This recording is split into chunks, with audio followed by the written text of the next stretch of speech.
Hi all, this is Skate, and this video is purely about the camos which are coming in update 4.5. I did my 4.5 map video previously, and there's more coming tomorrow, so stay tuned. But I had to share these camos.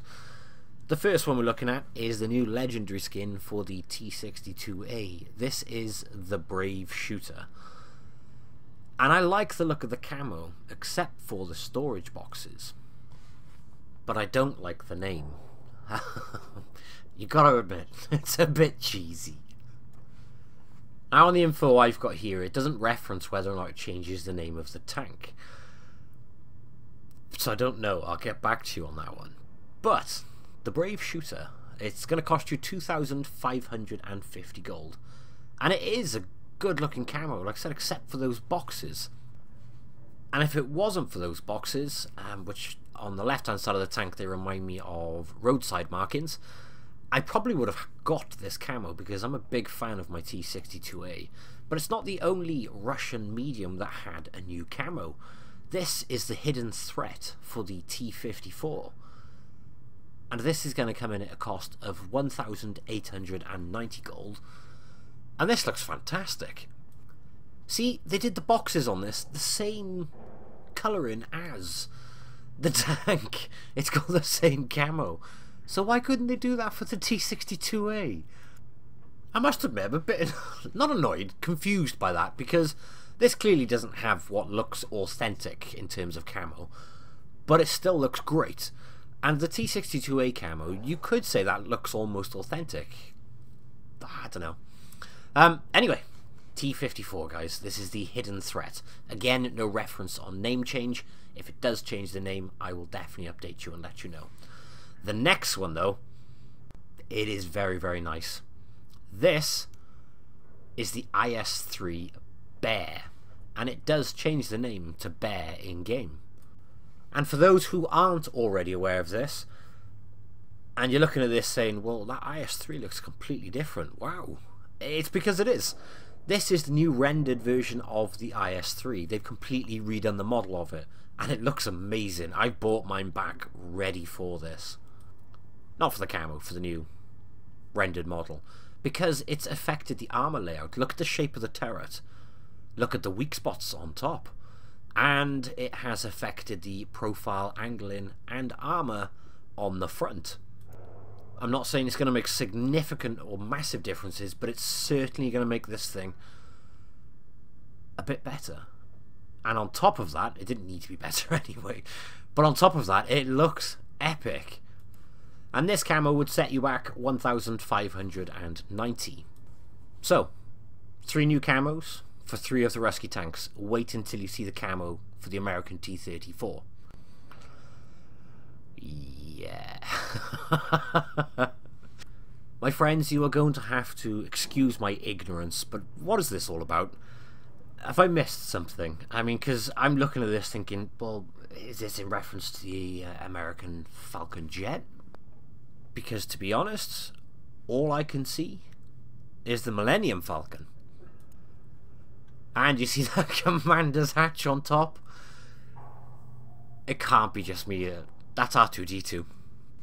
Again, am I missing something? Because I can't unsee the Millennium Falcon and R2-D2 on top. What else is it? I mean, it's not camo. I don't know what to say on this one. Now, my commentary isn't always the most coherent at the best of times. Give me this to talk about. Yeah. Now, if you shot the commander's hatch and it screamed like R2-D2, then I think this would sell. Aside from that, oh, I'd be surprised if I see one of these. Now the next is my personal favourite. Check that out. Have you ever wanted to make your tank look shockingly rustic and old, and as if you've just found it somewhere and you've managed to get it running? It looks amazing. Now, I tried fitting this camo on lots of different tanks, because you can fit this on any tank you want, guys. And depending on tier, will cost you anywhere from 35 to 500 gold. And honestly, I'm going to be throwing this on several of my tanks. I have seen a lot of tanks in the flesh, or in the metal, and this suits Russian tanks the best. That may just be a thing in my head because I have seen so many Russian tanks in that sort of condition, and yet they still look cool as hell. So this reminds me of things I've seen, and for that I really like it. Doesn't look as good on the mouse, I don't think. I think it's because there's too much repetition down the side. It just doesn't look as authentic and rustic. Yeah, slap it on a Centurion, I still think it looks good. It doesn't look as good as it did on the T62A though, does it? I do like it on that though, but it just doesn't have that same rusty, worn, battle-hardened and left in a field for years and years and years look that it just pulled off on the T62A. And honestly, for me, it's just the Russian tanks. This thing just looks fantastic on Russian tanks. Check out the IS3. Without a doubt, I'm getting this camo for the IS3 because it does look rusty, worn. It looks epic. I really like this one. It's obviously not camo. It's just making it look very, very old. And I like that. And it looks really good on the IS3. You can't say it doesn't. Well, you can, but I won't be listening. And I'll still be equipping my IS3 with it anyway. I just think it looks epic. And I never expected them to slap a skin in the game like this. So I'm very, very pleased with this one. This is the Wargaming Fest camo, so this is probably only going to be available for a limited time, I'm going to imagine. So if, like me, you are looking at this IS3 and thinking, it just looks epic, then make sure you pick it up, just in case.